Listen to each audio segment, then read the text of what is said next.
Kita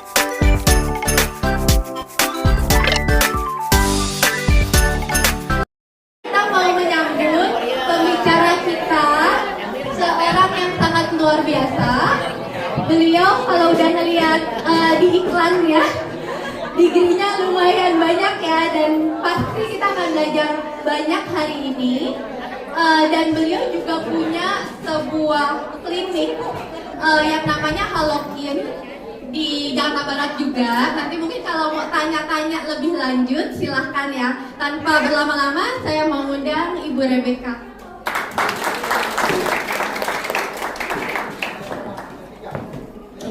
Shalom semuanya.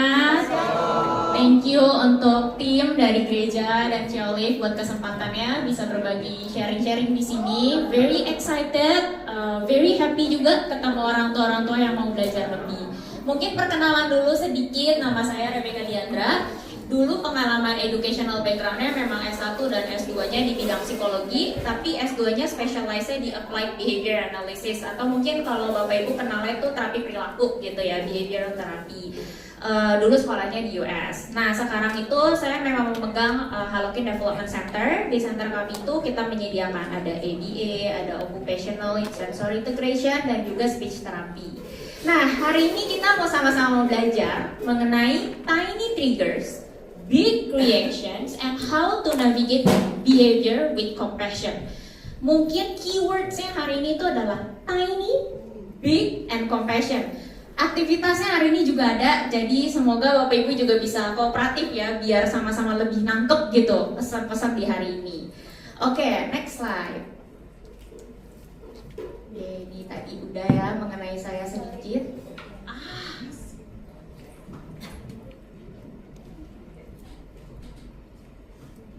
Oke, saya mau buka dengan ayat verse favorite saya yang saya pegang teguh sebagai behavior analyst dan sebagai program director di center. Ayat ini kami pakai untuk semua terapis di tempat kami berikut orang tua, regardless agamanya apa, tapi kita memegang teguh ayat ini. Isinya begini, anak ini dibuat secara wonderfully by God, artinya tidak ada kesalahan ketika Tuhan membuat anak ini, dan Tuhan itu mempunyai plan khusus pada anak ini. Itu juga berlaku untuk Bapak Ibu dan untuk semua profesional yang membantu. Artinya apa? Bukan suatu kesalahan anak ini ditetapkan di kehidupan Bapak Ibu. Tuhan tahu betul Bapak Ibu itu mampu, sanggup untuk menjadi supporter anak ini. Tahu betul Tuhan. Dan Tuhan juga tahu betul untuk semua profesional yang memegang anak ini, bukan suatu kebetulan anak ini di center yang anak ini ada gitu. Karena Tuhan tahu semua profesional ini mampu membantu mereka karena Tuhan yang memberi kemampuan gitu ya. Oke.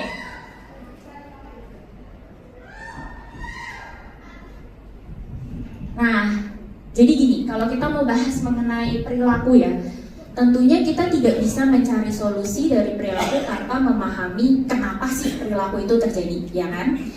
Hari ini kita mau bahas beberapa 6 points ya. Dari ini sih bukan hanya 6 faktor yang menyebabkan sebuah perilaku, tapi majority alasannya itu karena 6 ini. Yang pertama, language communication, ada isu lah di perkembangan berbicara anak-anak gitu, dan itu bisa meng-create satu frustration.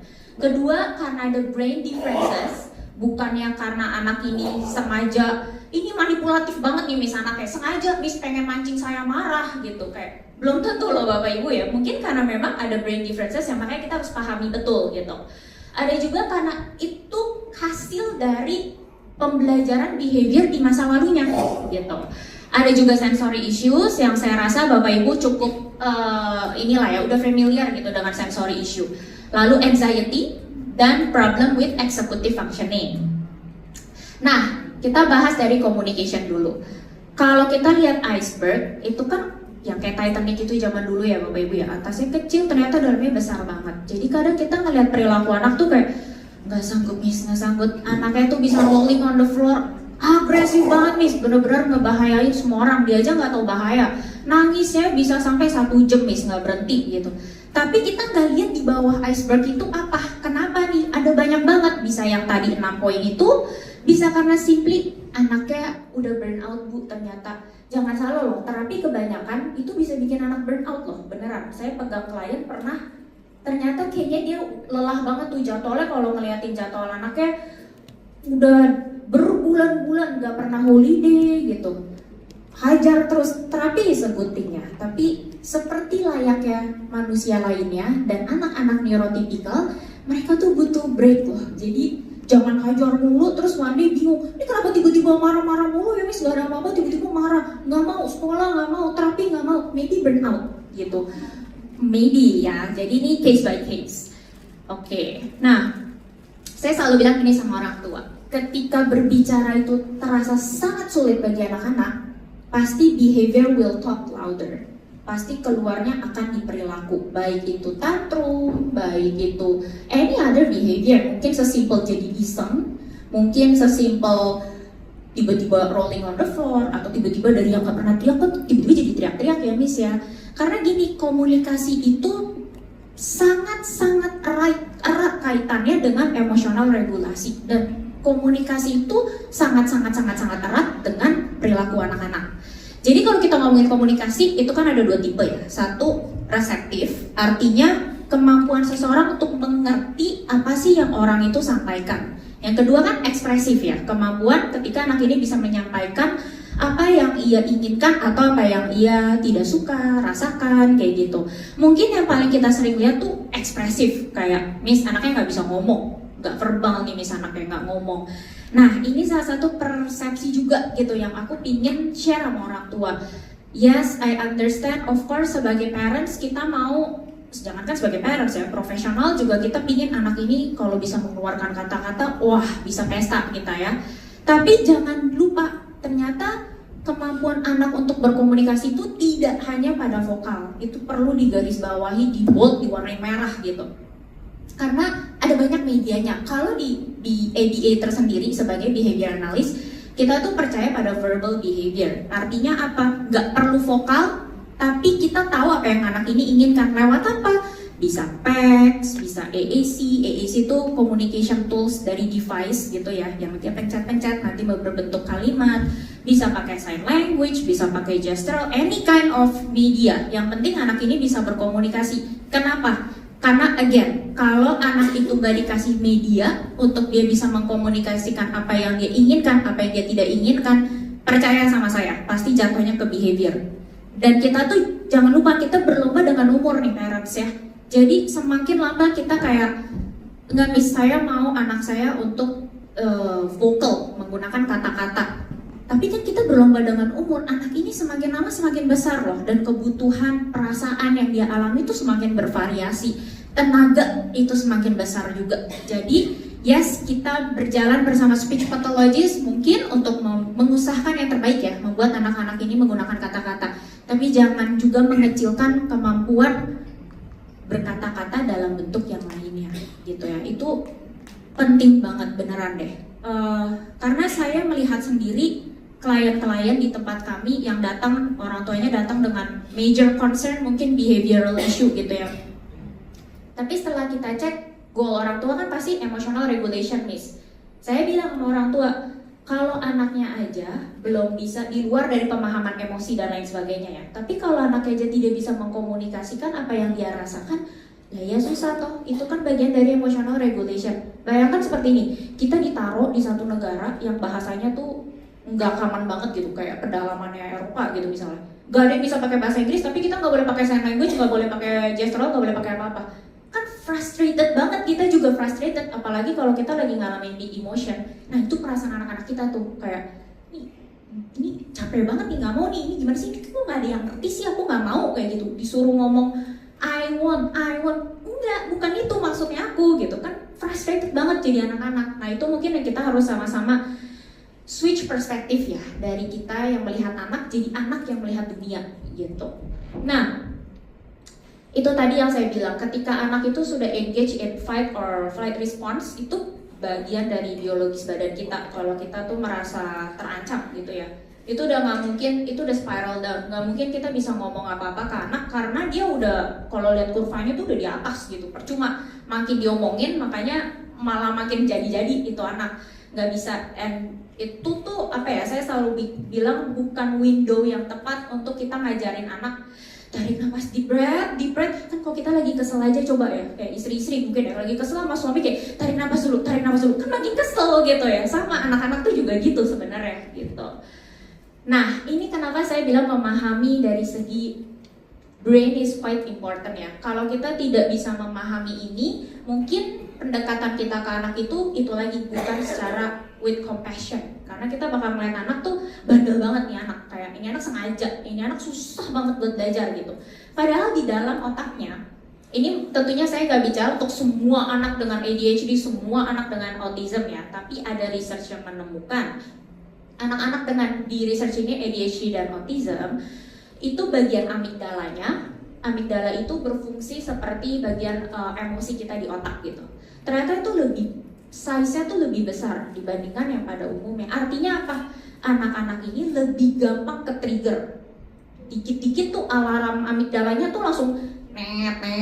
Mungkin kalau orang-orang pada umumnya tuh belum bunyi tuh alarm, tapi di anak-anak seperti ini udah berbunyi. Dan connectivity dari otak amigdala ke prefrontal cortex tuh yang di depan, itu tuh connectionnya tidak seperti anak pada umumnya atau manusia pada umumnya, lebih slow dan tidak seefektif atau tidak seefisien yang lainnya. Mungkin kalau manusia pada umumnya 80% deh, kalau mereka mungkin 50% gitu.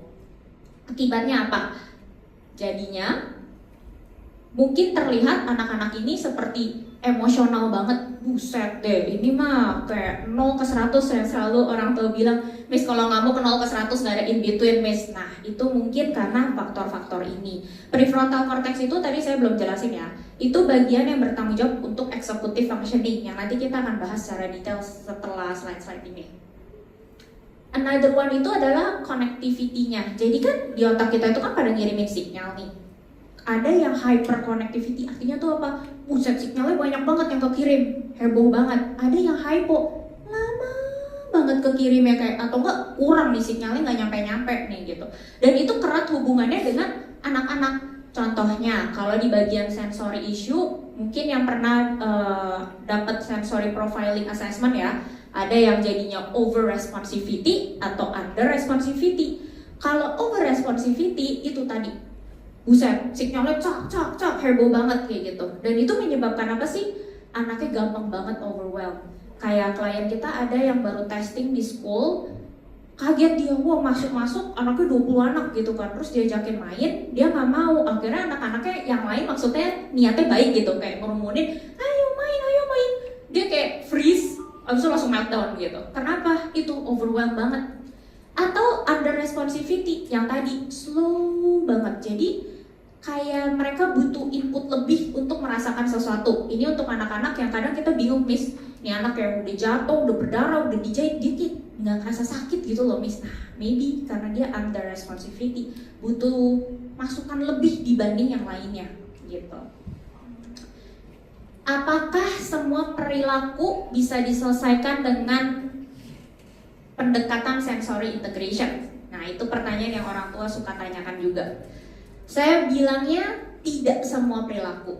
Tapi apakah itu membantu? Yes, dari pengalaman saya. Jadi kalau di sensory integration therapy, ini ada piramid ya. Piramid ini cara kerjanya yang bawah harus well established dulu, baru bisa naik ke atas. Kalau nggak bisa, dia nggak akan naik terus. Di paling bawah kalau Bapak Ibu lihat, itu adalah sensori yang biasanya kita kayak indera penglihat, ya kan, perasa, penciuman, pendengar, yang di mulut gitu. Tapi ada dua juga yang kadang suka terlupakan sebagai sensori, yaitu vestibular sama proprioception. Kalau vestibular itu kemampuan untuk balance, kayak dia kalau loncat di trampolin itu bisa atau enggak, bouncing di bola yang buat SI tuh di gym atau bola pilates tuh bisa apa enggak. Kalau proprioception itu lebih kepada muscles input, ngerangkak di bawah atau bawa barang yang berat, bisa enggak, kayak gitu. Nah, dari pengalaman saya ada contoh case tuh kita bingung banget sama ini anak, gak bisa duduk di kursi, specifically kursi atau duduk kayak tegak gitu ya, kayak bersila gitu for more than like 3 minutes. Terus kita awal-awal bingung sebagai, kan kita behavior analis nih, apa fungsinya escape ya, dia nggak mau belajar kali ya, Terus enggak juga loh, dia kalau udah kayak meltdown kayak snowman di lantai, dia bisa sih ngelanjutin aktivitinya di lantai tapi tiduran gitu. Dan itu terjadi bukan cuma di ruangan kelas tapi di mobil juga begitu, karena kita tanya sama caregivernya kan, it's the same thing. Ternyata akhirnya kita undang OT kita masuk ke sesi buat observasi, walah ternyata memang ini core nggak kuat, jadi anak itu nggak bisa duduk gitu, bukan karena dia escape gitu, tapi itu kaitannya tuh erat banget. Akhirnya dia terapi nih. Dan anak ini kan ada self-injurious behavior. Jadi kalau dia marah, kalau dia terlalu senang, dia jadi suka gigit tangan sama bang his head on the floor, ya kan. Awal mula dia masuk ke terapi okupasi sama integrasi itu karena mentargetkan itu core, supaya dia kuat kan duduk. Ternyata related loh. I'm not sure what the therapist did di sesi, tapi along the way kita kan cek data tuh ya, frekuensi dia dan intensitinya dia untuk kayak banging dan gigit tangan itu juga berkurang. Tentu kita juga kasih tools ya dari segi behavior terapi, but then it all makes sense karena semua ini kan terintegrasi. Jadi artinya apa? Apakah terapi behavior doang bisa menyelesaikan semua permasalahan behavior? Not really, karena case by case. Tapi apakah sensory integration terapi doang bisa menyelesaikan semuanya? Not really juga gitu. Kadang it works wonderfully ketika kita semua on page. Nah, yang perlu orang tua mungkin ingat, highlight juga, make sure all the therapies yang work with your kids itu, mau dari berbagai center lain gitu, they have to have a regular meeting. Kenapa? Biar kita satu lembar nih, kayak what you're doing there, kita juga try di sini. Kita punya masalah ini, is it your part? Can you target this goal? Supaya progresnya cepat. Kalau nggak saling komunikasi, yang itu mah ngerjainnya apa, yang ini mah ngerjainnya apa, permasalahannya di sini. Nggak ada yang jalannya lurus ke kiri dan ke kanan dan ke belakang kali lama-lama anaknya gitu. Jadi make sure ya, kayak having a very good regular meeting is very very important. Nah, behavior dari pengalaman sebelumnya. Mungkin ini aku nggak akan terlalu go deep karena I think a lot of parents already quite understand this ya. Jadi kalau di applied behavior analysis tuh kita percaya semua perilaku itu bisa diubah kalau kita tahu sebelumnya terjadi apa dan setelahnya terjadi apa. Antecedent itu segala sesuatu yang terjadi sebelum perilaku itu keluar. Consequences itu reward atau reinforcement dan punishment. Reinforcement tentunya yang meningkatkan perilaku, punishment itu yang menurunkan perilaku. Dan reward and punishment itu bisa terjadi tanpa anak itu sadari dan tanpa kadang kita yang sadari gitu. Ini quite a powerful tools. Ini yang saya kayak sering mungkin belum terlalu common untuk dimengerti gitu. Namanya conditioning of emotion. Ini tuh penting banget. Kenapa? Karena contohnya gini, anak saya waktu itu ngambil darah ke rumah sakit, jujuritan kan, dipegangin nih.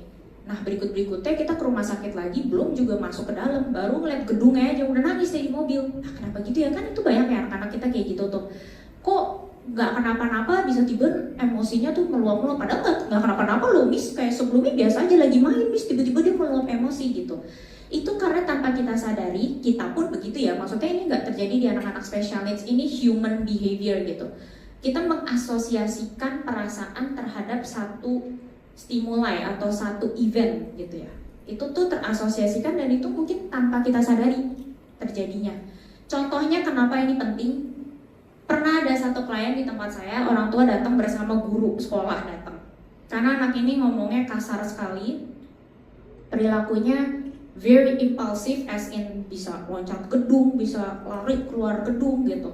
Very very impulsive, merusak properti, bisa melukai orang lain dan lain sebagainya. Oke, kita take it, we do observation. Saya pun juga rada bingung nih, kayak wah ini kayaknya up to 2 to 3 months baru kita notice, karena sesimpel nggak even diteriakin atau nggak even dimarahi. Jadi benar-benar cuman kayak, I don't think we should, wah langsung tinju kita di dalam sesi kayak boxing gitu, bener-bener heboh banget gitu. Sampai ruangan kelasnya pun kita kosongin supaya nggak ada kecelakaan anything. Tapi seheboh itu, akhirnya setelah long story short, kita ngobrol sama orang tua dan lain sebagainya. Ternyata pernah satu kali di rumah, ada seseorang di rumah itu mungkin lagi overwhelmed ya, lagi lelah. Jadi begitu ini anak do something not quite good gitu, reaksinya tuh over banget, langsung nah ya gitu, kayak bawa sabetan gitu. Nah, anak ini mengasosiasikan, kan kalau digituin langsung jadi, apalagi impulsif ya, langsung kayak try to protect himself. Jadi dia mengasosiasikan, oh, whenever I do something yang not good, atau kayak I refuse what other people's opinion, aku harus protect diri aku sendiri. Reaksinya tuh langsung kayak gitu. Padahal mungkin berikut-berikutnya orang tuh gak pakai nada tinggi lagi, and that person already say sorry gitu. Tapi dia belajarnya seperti itu.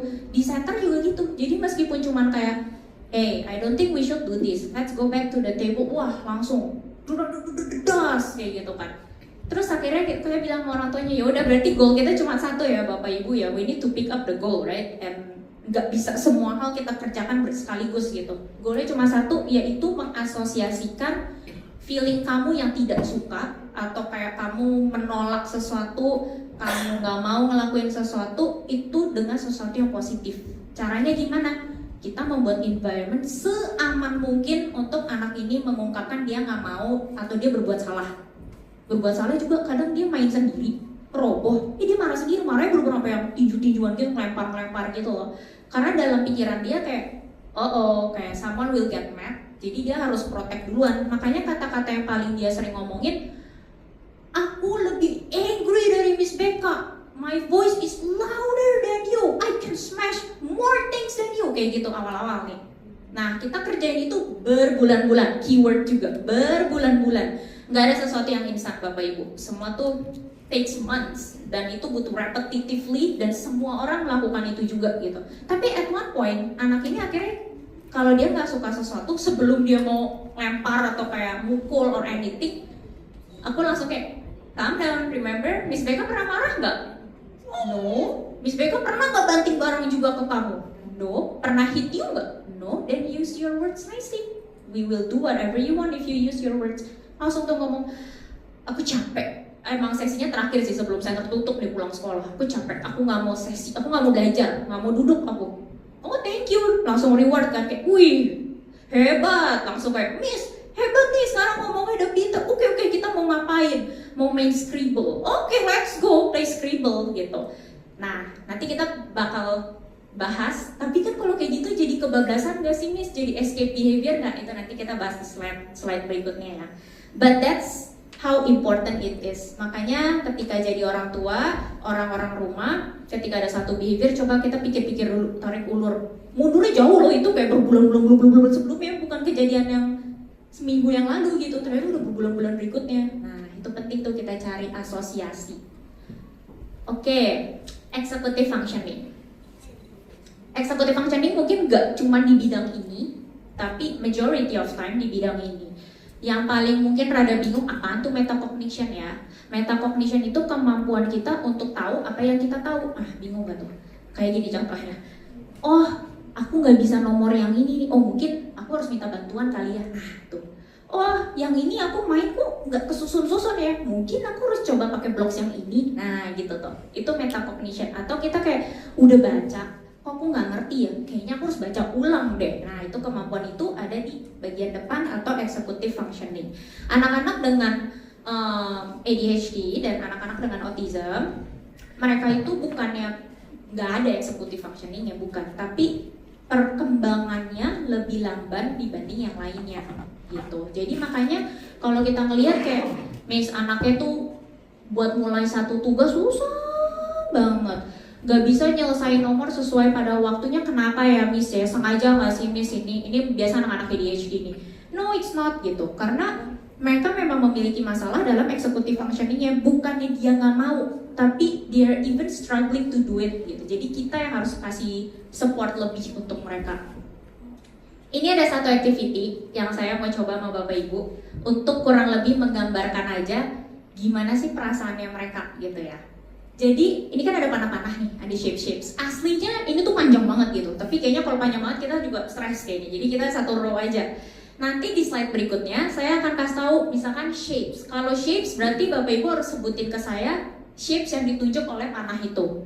Kalau colors berarti Bapak Ibu harus tunjuk label ke saya colornya itu apa yang ditunjuk gitu ya. Tapi selagi Bapak Ibu ngelakuin ini, mungkin saya akan tetap bercuap-cuap di sini supaya menjadi back sound. Karena kan in real life gitu ya, anak-anak dalam semua environment tuh ada aja backsoundnya, nggak tahu suara orang ngomong lah, teman-teman teriak, teman-teman nangis gitu. Ini menggambarkan aja gitu. Tapi harus cepat ya Bapak Ibu ya, jangan kayak mikir dulu gitu, yang cepat gitu, tak tak tak gitu. Ready? Coba ya. Ayo cepetan Bapak Ibu, gimana? Ayo, label gimana nih? Ayo dong, kok nggak bisa? Ayo dong, cepet label. Ya, ayo, gimana nih? Ayo, udah mau pulang nih kita. Ayo, cepat, gimana? Bisa nggak? Ya. Oke. Coba tuh, gimana tuh? Pusing nggak Bapak Ibu? Dengan suara saya menyebalkan ini di belakang gitu kan? Pusing kan? Nah, ini tuh kemampuan eksekutif functioning. Bayangin, Bapak Ibu aja pusing, ya kan? Nah, apalagi anak-anak ini toh, ya kan? Jadi gini, ternyata anak-anak dengan ADHD itu punya permasalahan ini khususnya di bidang inhibition. Artinya itu gini, buat nahan nih, nggak ngomong kayak ini lagi shape ya, bukan color lagi nih, ini kotak. Yang ini bukan shape, ini warna gitu. Buat nahan nggak ngomong yang sebelumnya itu mereka struggling, makanya terkesan impulsif kan, kayak udah diajarin berkali-kali nggak boleh nyela orang lagi ngomong, nyela mulu. Kenapa ya Miss ya? Ini caper kali ya Miss, caper ya? Not necessarily caper mungkin, karena mereka kesulitan untuk menahan dirinya gitu. Kalau anak-anak with autism, ASD, mereka kesulitan dengan flexibility buat switching. Makanya kadang kita kayak, ini anak transisinya susah amat sih Miss, bingung banget dah. Kenapa ya Miss? Ya lama banget, aduh nggak betah deh Miss. Kadang gurunya juga udah sampai protes gitu. Jangan salahin anaknya dulu lah, ya mungkin memang karena mereka butuh waktu lebih lama untuk be flexible, untuk switching gitu. Nah, berikutnya, ini masih bagian executive functioning ya. Ada yang namanya strong coherence, artinya tuh bisa melihat bigger pictures, nggak cuman very on details gitu. Kalau weak coherence kebalikannya, terlalu detail banget. Nah, biasanya anak-anak ini di spektrum yang di weak, intensitasnya berbeda-beda ya. Pengaplikasiannya apa?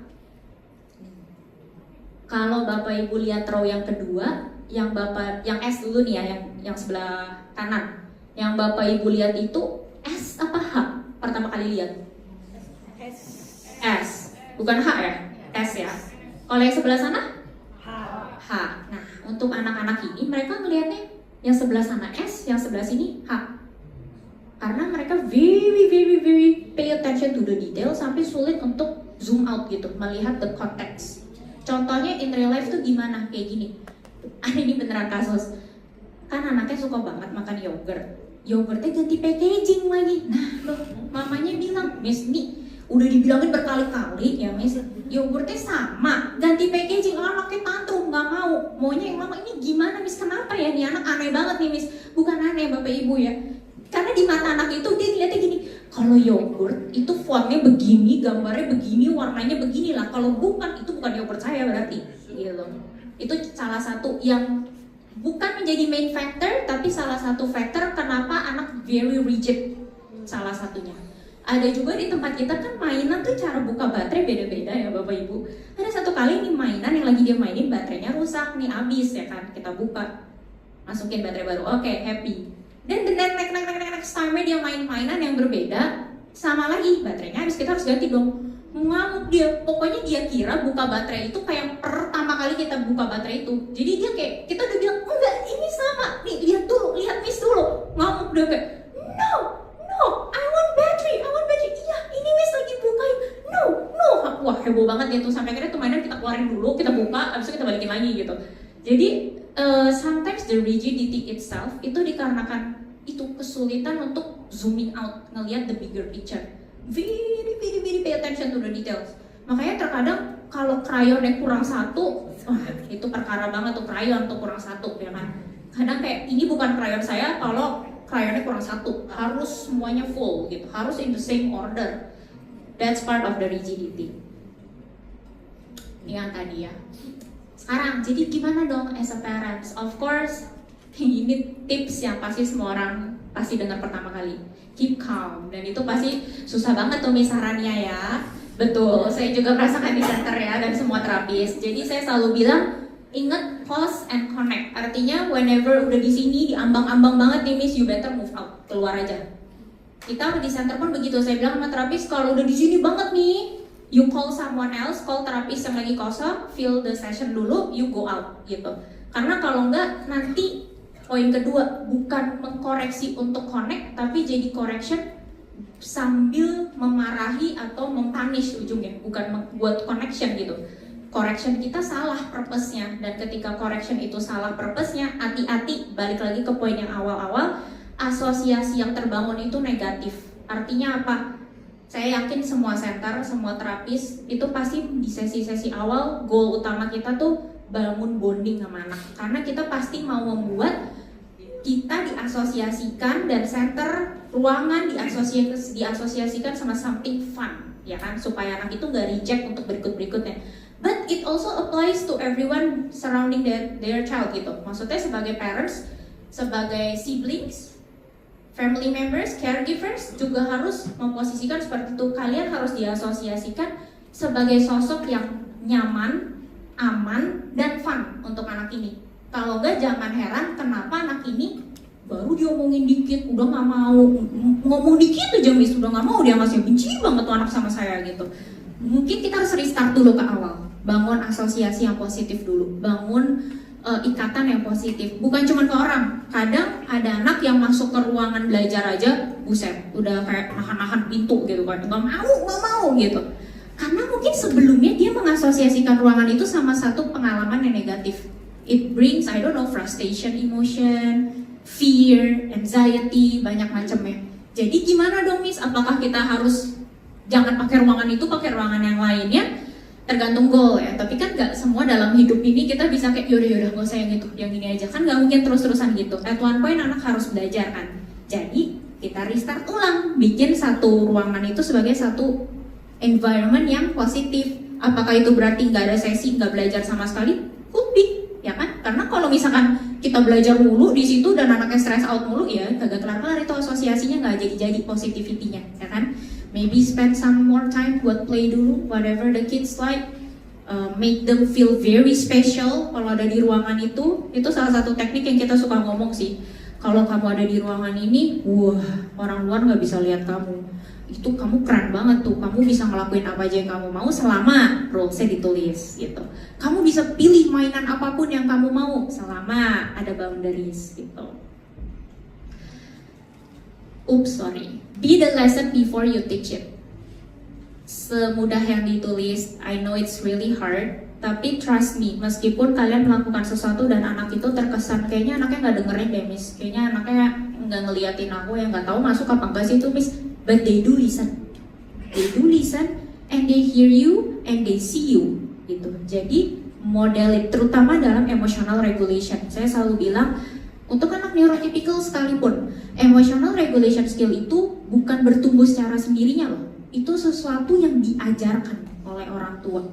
Gimana cara ngajarin ya? Apakah kita harus bacain buku, duduk, role play? Yes, could be. Tapi the simplest one dalam kehidupan sehari-hari, be intentional ketika kalian mau ngomong sama anak kalian tentang perasaan kalian. Ada orang yang mungkin bilang, kalau depan anak nggak boleh kasih lihat struggle-nya kita. I think to some extent you need to, supaya anak itu belajar, oh kalau mama lagi anxious, mama lagi stress, mama lagi capek, nggak suka sama orang, oh mama gini cara handle-nya. Cuman harus intentional. Biasanya sebelum tidur it's the best time. Jadi bisa kayak cerita aja sama anak, kayak hari ini mama tegang, anxious banget karena mama harus ngomong di depan orang. Bener-bener tegang loh mama loh. Tapi akhirnya ya udah mama minum air dingin dulu deh di depan. Udah lumayan sih, ternyata bisa juga dilalui gitu. Sesimpel itu. Jadi anak tuh pick up kayak, oh oke, it's okay to feel anxious, it's okay to feel angry, it's okay to feel scared gitu. Dan apa solusi yang kalian lakukan, itu harus dikasih tahu ke anak gitu. Modeling is very important. Tadi kan sebelum itu poin terakhir itu ada take notes ya, observe and take notes. Saya juga bilang sama parents gini, yang expert itu tentang anak ini bukannya kita, kalian orang tuanya yang expert gitu. Karena kita menggali informasi dari orang tua, ya kan? Kita ngelakuin observasi, yes, apalagi sebagai behavior analyst gak bisa menentukan apapun sebelum kita observasi dan take data, ya kan? Tapi kan yang observasi kita lakukan paling cuma few hours gitu. Yang orang tua lakukan observasinya lama banget tuh, 24 jam berbulan-bulan seumur hidup anak itu, ya kan? Jadi take notes. Apa yang perlu di take notes? Ini tadi yang inget ABC itu sebelumnya kejadiannya apa, setelahnya tuh apa, dicatat aja di phone. Penting gak penting catat dulu aja, karena nanti one day kalau itu behavior gak hilang-hilang, kita bisa lihat dulu kayak, oh pantesan ternyata garis merahnya tuh di sini ketemu. Garis merahnya itu menentukan fungsi perilaku.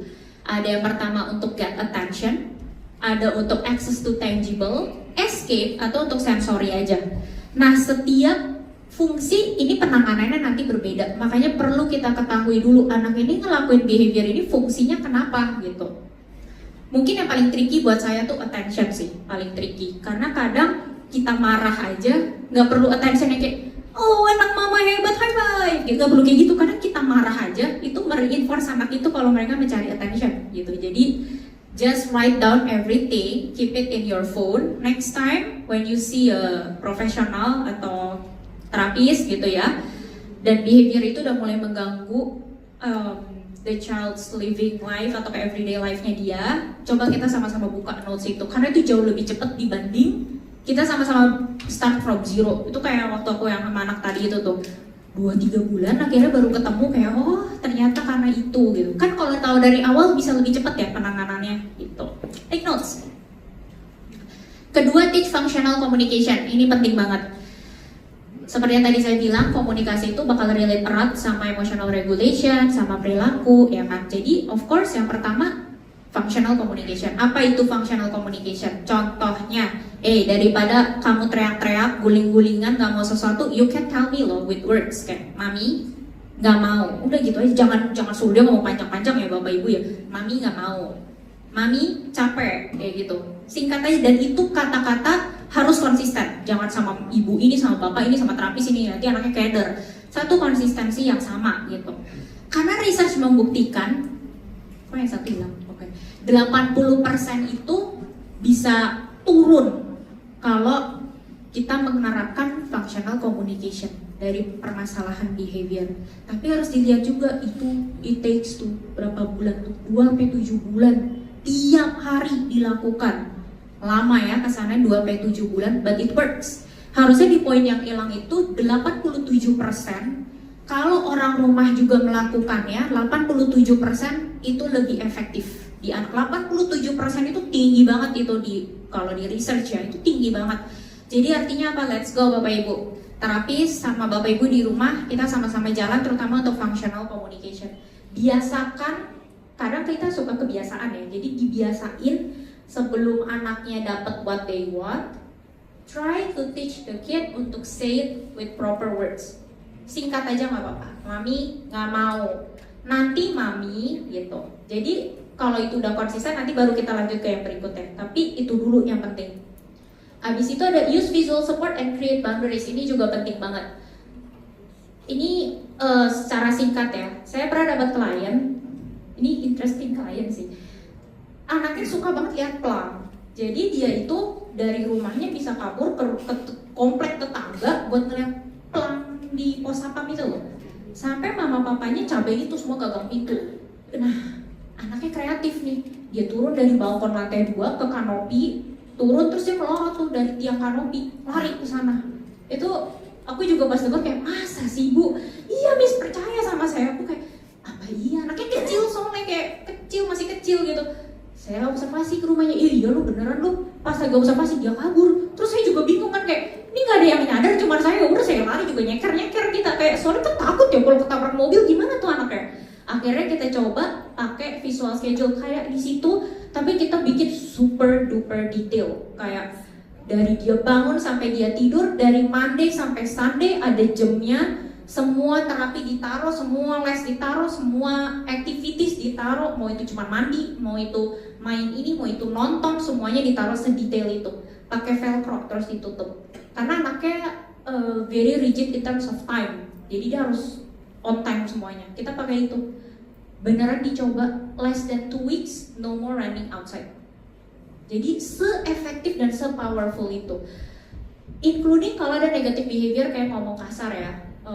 Intinya kita juga menggunakan itu, dan kita nggak bisa cuma ngomong kayak 5 kali lagi kamu ngomong itu ya, nggak ada main-main. Nah itu kadang nggak masuk tuh ke anak tuh, kayak masuk sih gitu. Butuh visual Bapak Ibu, bikin kotak 5. Di kita juga kita bikin 10 kali ya kan. coret, ngomong kasar, coret, ngomong kasar. Setiap kali dia udah ngomong kasar, ya berkurang 1 menit untuk ada di pelang. Kayak kita kasih jatah misalnya 10 menit di pelang gitu. Ngomong kasar lagi, iya berkurang lagi. Awal-awal marah nggak bisa, buset, marahnya bukan main, rolling on the floor. Bedor-bedor pintu, semua heboh. Tapi in 2 weeks, konsisten ya Bapak Ibu ya. Semua orang juga harus sama gitu. In 2 weeks or 3 weeks yang itu, hilang deh. Nggak ada lagi itu kata kasar. Di sekolah pun berlaku hal yang sama. Karena di sekolah, shadow teacher-nya kita titipin juga sama persis, reinforcernya aja beda. Tapi sama, udah sampai sekarang nggak ada tuh kata kasar keluar lagi. Jadi, it's very powerful. Terakhir, choose your battle wisely. Ini yang paling penting sih. Kadang orang tua maunya, Miss maunya anaknya bisa social skill, Miss maunya anaknya bisa emotional regulationnya baik. Tunggu dulu, kita cek dulu. Bawah-bawahnya batu batanya udah oke belum nih? Gitu. Nggak bisa loncat. Maksudnya, kalau kita targetin utamanya dia bisa functional communication, yang tadi saya bilang, terus nggak jadi escape, Miss, jadi kebiasaan. At certain point, itu anak bakalan menggunakan itu untuk escape behavior, yes I have to admit. Tapi, kalau itu anak udah sampai tahap itu, biasanya udah konsisten tuh. Sebelum dia marah, dia bakal bisa langsung ngomong, nggak mau, aku nggak mau. Mau marah lagi, aku nggak mau. Disuruh belajar, aku nggak mau. Karena dia udah bisa asosiasi, kalau aku ngomong aku nggak mau, aku nggak perlu ngelakuin. Nah, kalau udah konsisten, kita maju ke step berikutnya, yaitu apa? Nunggu. Oke, I hear you, kamu nggak mau, thank you, udah ngomong baik-baik. Tapi sebelum kita main Scribble, 1 nomor aja, nggak usah di kursi dulu nggak apa-apa, tapi 1 nomor harus dikerjain. 1 nomor udah bisa, lanjut lagi berikutnya, berapa nomor? Udah berapa nomor udah bisa, lanjut ke berikutnya, accept no. Karena accept no tuh skill yang harus diajarin kan. Jadi nggak bisa semerta-merta kita kayak gak bisa lah, yang ini lagi gak bisa, tapi lagi di tahap yang kita mau mengencourage anak itu untuk ngomong sama kita. Nanti jadinya clash goalnya. Jadi pick your battle wisely Bapak Ibu. I think that's it for me today. I hope kita belajar sesuatu yang baru hari ini. Thank you.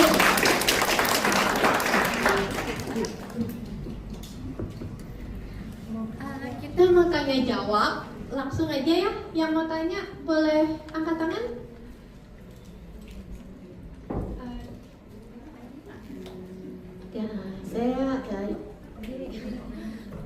Saya nama saya Yuli, anak saya sudah usia 18 tahun, tapi mungkin saat lagi usia tinggi-tinggi, usia umur segini itu lagi tinggi-tingginya emosinya, dan saya rasa juga memang seperti yang Miss jelasin, mungkin dia udah punya asosiasinya tuh yang negatif kan, karena bisa aja ketika dia tantrum, terus ya papanya kelepasan emosi, jadinya mungkin melakukan hal yang kurang baik ke dia, jadi emosi, jadi ketika dia emosi sekarang langsung meluap banget dan memang bisa jadi ngamuknya cukup parah gitu ya. Ada SIB-nya juga kan, self injury-nya, sama merusak barang, bisa mukul kita juga.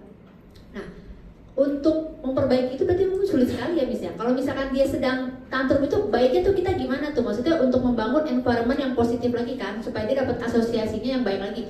Oh, papa udah nggak begitu lagi, papa udah nggak pukul lagi. Maksudnya dulu memang kelepasan, karena kan memang ya namanya manusia kan ada saat-saatnya dimana dia lagi stres atau apa kayak gitu kan. Maksudnya gimana cara kita mau bikin asosiasi yang positifnya itu, dan ketika dia tantrum itu apa yang harus kita lakukan gitu loh.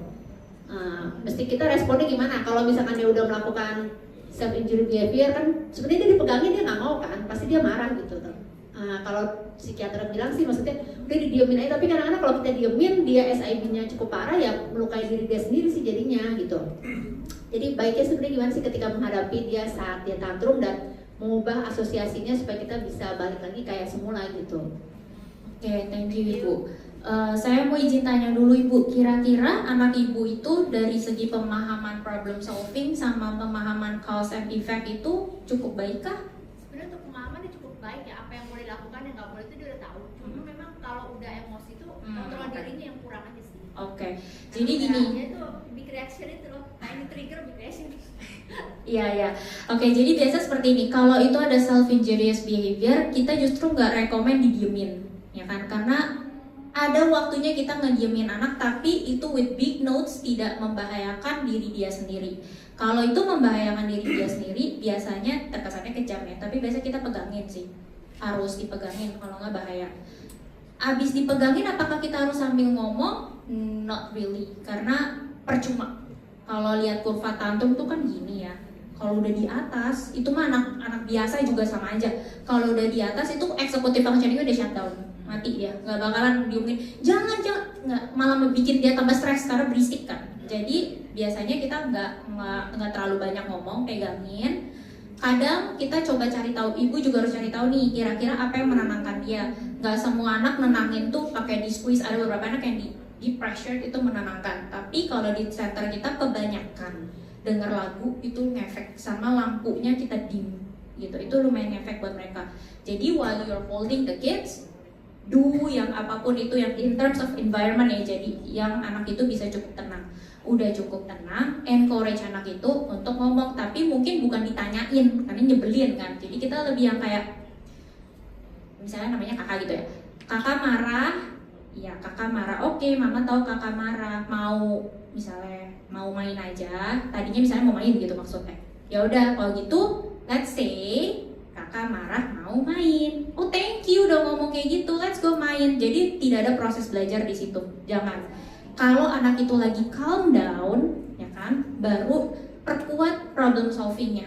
Karena biasanya anak-anak yang 0 ke 100 itu problem solving skillsnya sama cause and effect-nya kayak pemahaman, oh kalau aku ngelakuin ini nanti bakal terjadi ini, nanti orang merasa ini, itu belum terlalu kuat. Jadi kalau anak lagi tenang, perbanyak lakukan itu. It will take months, pasti bakal berbulan-bulan dan tiap hari diulang, tapi bisa gitu. Sabar aja sih Bu ya, karena pasti repetitif banget itu memang. Oke, thank you. Sama-sama. Ya, mungkin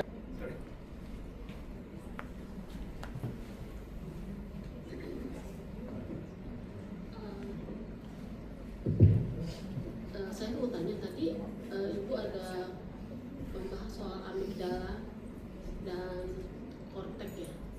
Itu saya mau tanya, sampai usia berapa dia bisa berkembang seperti orang normal, anak normal. Jadi tadi boleh diulangi nggak materi yang tadi yang tentang amigdala itu? Coba ya.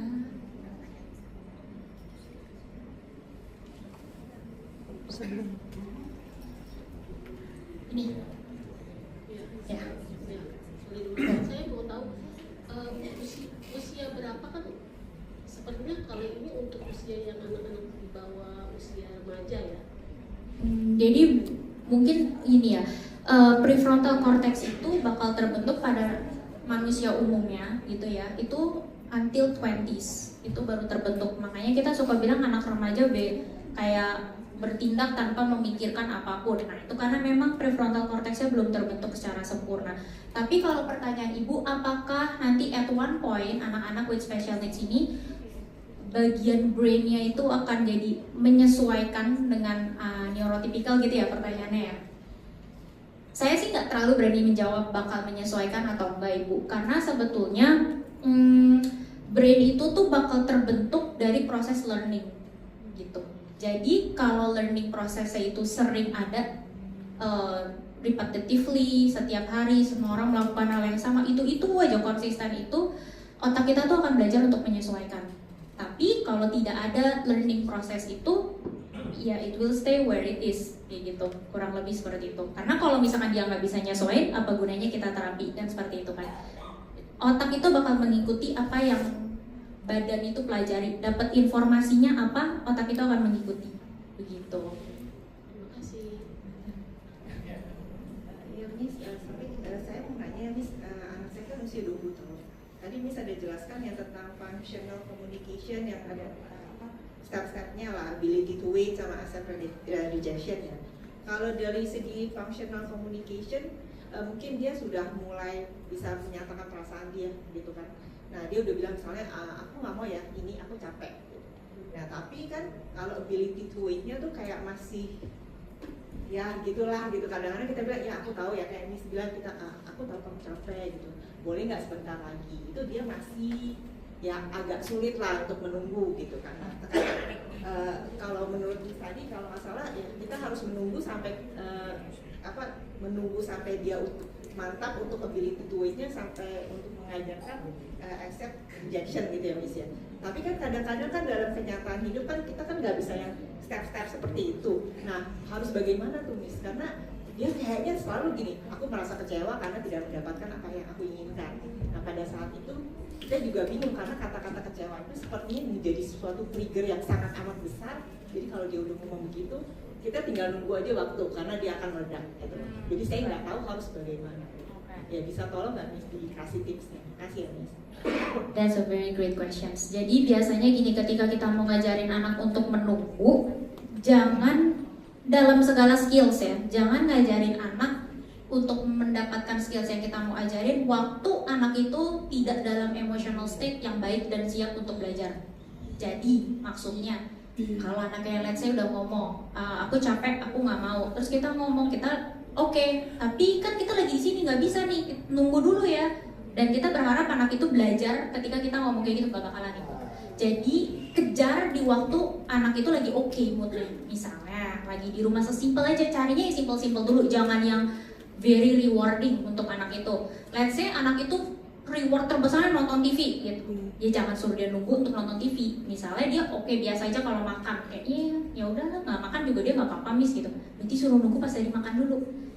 Bikin se-natural mungkin ya, kayak misalkan oh iya waktunya makan, bentar ya, tunggu sini dulu bentar, mama mau ambil sendok dulu. Nah ibu hitung deh tuh, biasanya kita sistematis, biasanya tergantung state skill kemampuan anak ibu ya. Kalau misalkan dari 5 detik, ya mulailah dari 5 detik, konsisten 5 detik aja di kehidupan sehari-hari. Udah oke, naikin durasinya, Kalau misalkan dalam kejadian yang udah let's say lagi di mall terus anaknya nangis kayak aku nggak mau makan di restoran misalnya kayak gitu, padahal ini ada acara keluarga besar makan di restoran, kan nggak mungkin Miss kita pulang gitu kan.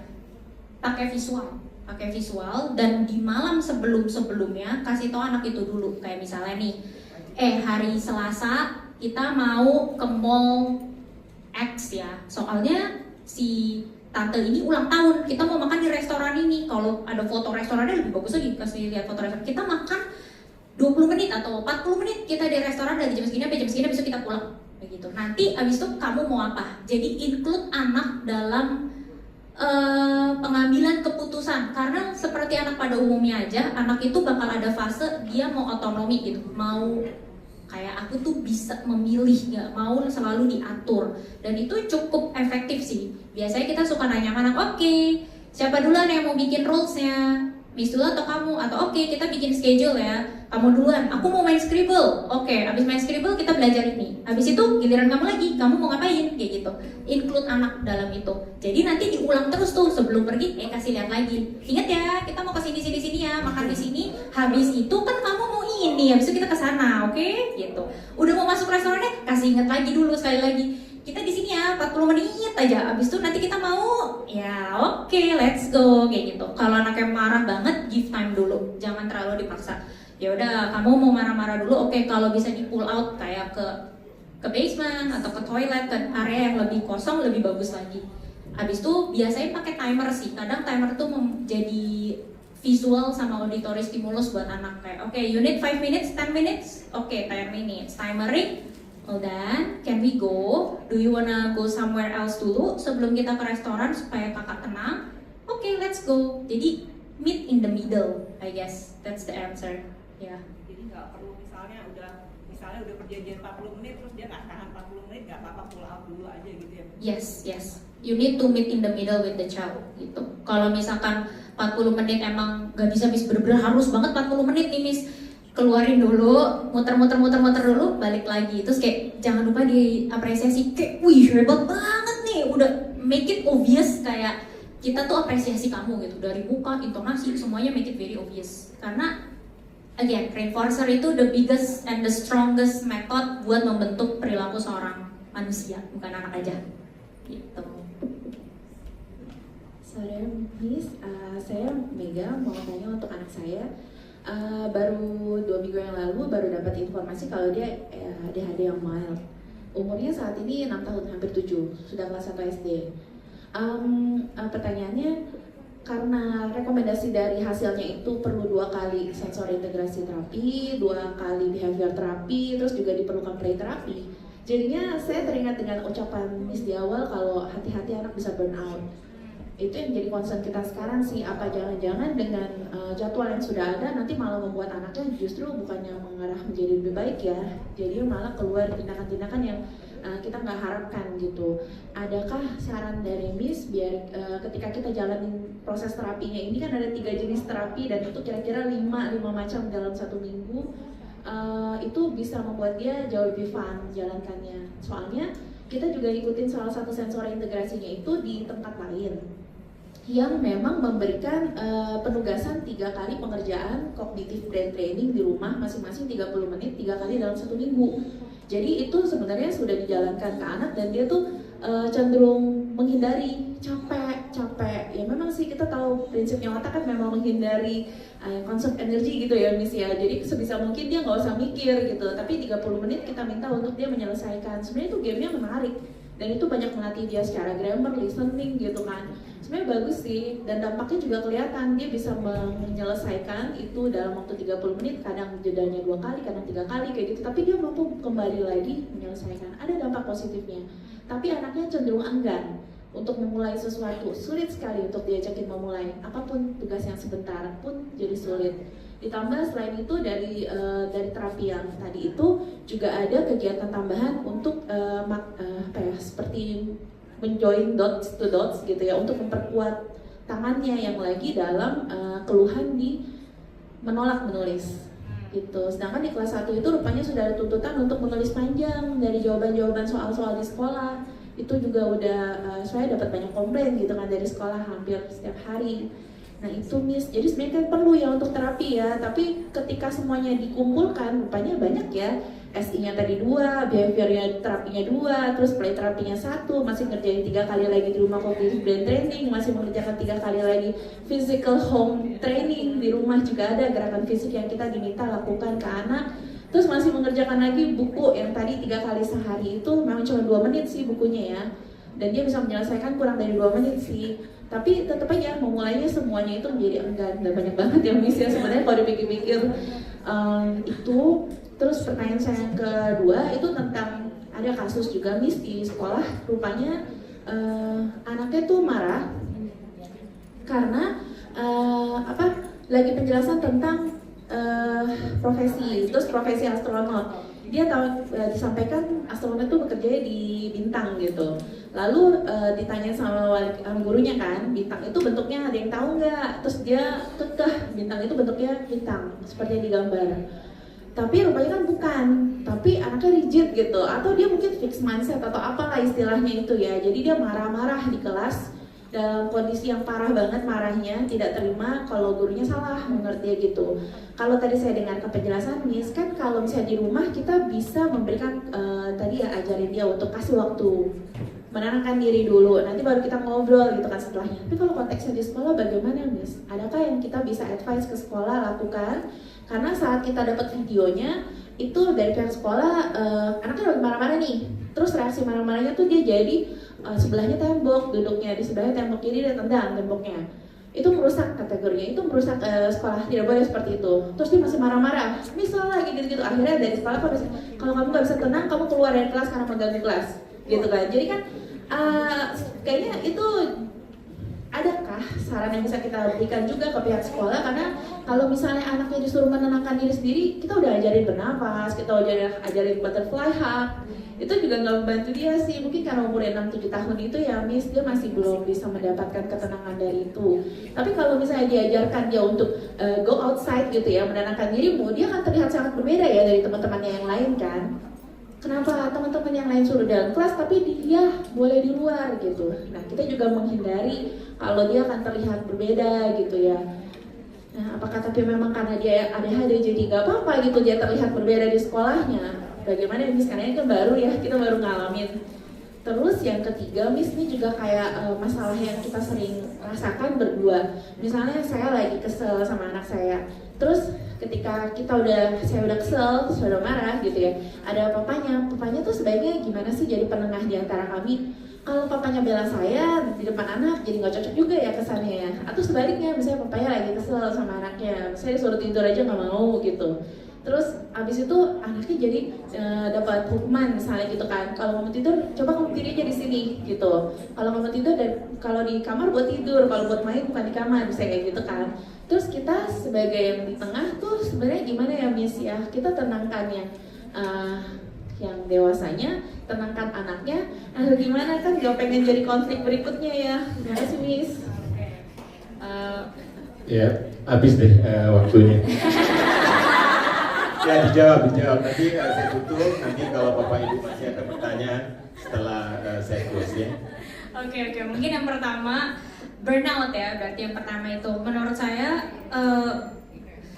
jalanin dulu saran dari dokter, karena kebetulan anaknya umurnya masih kecil juga, jadi we have a lot of things yang to catch up gitu kan. Maksudnya lagi kondisi prima-primanya untuk nyerap banyak hal.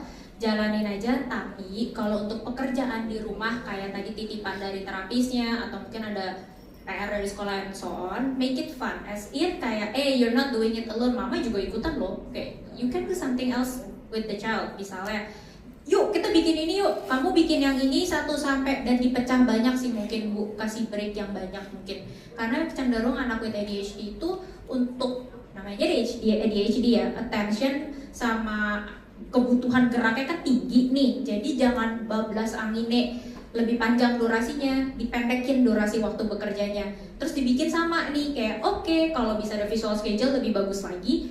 Oke, it's time to let's make it fun, jangan kayak belajar atau kayak kerjain tugas ini, make it fun gitu, kayak bikin istilah nama berdua. Kamu kerjain ini 1 sampai 5 misalnya. Mama juga mesti bikin ini. Oke, kita barengan ya, lomba ya, siapa cepet duluan ya gitu. Make it fun. Jadi kayak asosiasiin itu sebagai sesuatu yang fun. Kalau anaknya nggak mau melakukannya, coba itu tadi incorporate anak dalam schedule. Jadi kayak oke, kita kan udah pulang nih, checklist. Sekarang kita mau bikin apa nama sesi funnya itu. Abis ini kamu mau ngapain? Kalau mama sih mau ini, kalau adik mau ngapain? Jadi kayak kasih something to wait for ya untuk anak.